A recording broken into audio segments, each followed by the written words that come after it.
Do you have a party frog? You know, a ceramic frog that holds the cork from a memorable celebration? This is my wife's from when she defended her PhD.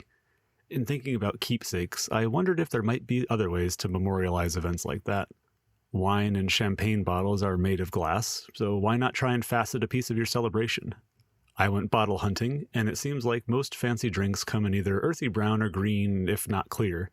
Now, we might celebrate with different drinks of choice, but champagne's gotta be our trial, right? After looking at the pretty bubbles, I ran out of things to do with the stuff and got to work.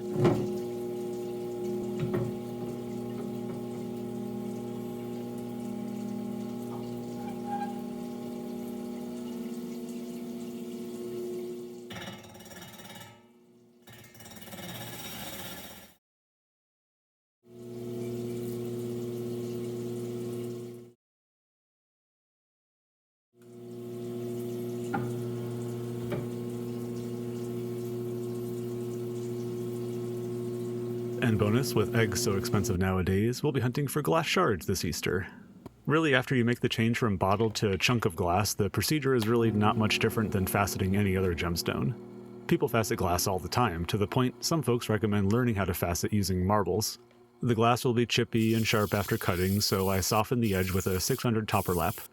Glass is soft, generally 5.5 to 6 on Mohs scale of hardness, and it cuts quickly. Once shaped, it's time to dop. Perhaps the most unusual aspect of this endeavor was the glass's interaction with wax. The dop was steadfastly attached to the glass after pressing the hot wax into place. Normally I do that just to contour fit the wax, then back it off and add glues to secure it. But the glass seemed on there real good. Rather than risk breaking the wax, I decided to just add a bit more glue for extra security, and it held in place. You'll notice my CA glue that I've given up using the cap entirely and it's sealed shut. I've resorted to unscrewing the whole thing and dipping a stick in there to get a dab of glue. A bit of Instaset, and we're ready to go.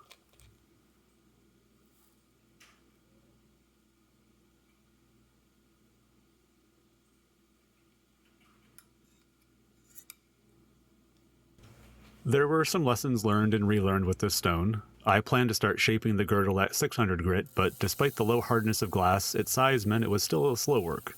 The measurements were like 13 by 18 at first. I still have the bad habit of dopping without doing enough preforming. I switched to 360 grit and tried it for a few minutes before getting restless again. The chunk went back to the saw and I trimmed it into a kind of pyramid shape. And then I threw caution to the wind and used a 100 grit disc to roughen the shape and get this thing down to size because life is short and this was just supposed to be a fun experiment and not my whole week. I'm cutting Arya Akavan's design Gnome's Geode here, which starts out as a hexagon and later becomes a dodecagon. At coarser grits, I'm only cutting in one tier of pavilion facets. It's not until 3000 grit that I cut in the second tier of facets, here shown as that little dagger of light that will have to reach the culet. It moved pretty fast, and here's that same facet all grown up. Do that 6 times all around the stone, and then we know exactly how deep I need to cut the girdle facets to level the girdle.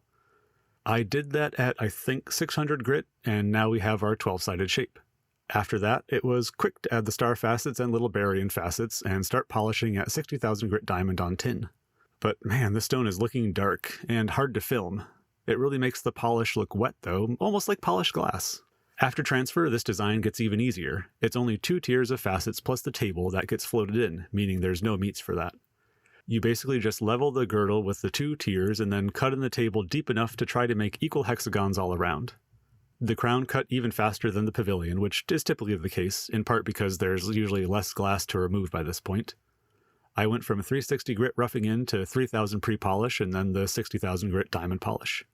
Here's the filament on my light bulb perfectly reflected in the table. It's stinking impossible to film this dark material though. I wasn't sure if this glass was heat sensitive, but if that's the case, you want to heat the dop rather than the stone to remove it from the wax.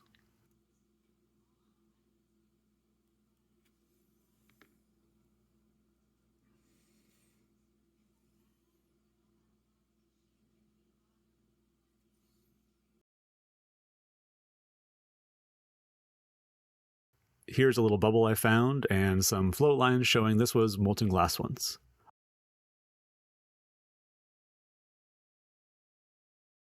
Overall, this stone is just too dark.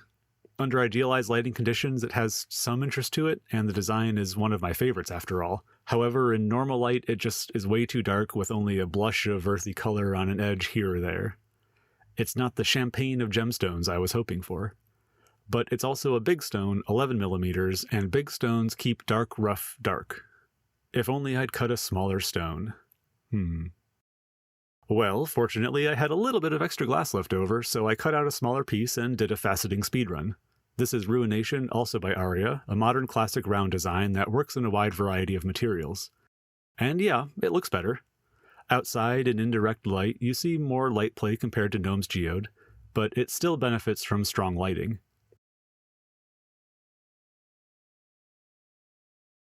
Overall, these finished pieces don't really meet my expectations for a faceted gemstone, but it was an interesting experiment. The earthy brown tone is just too dark, but this tone is I think called antique green, and it's probably among the darker of the classic wine bottle colors, so perhaps you can find a more pleasing color palette out there. Search and celebrate responsibly.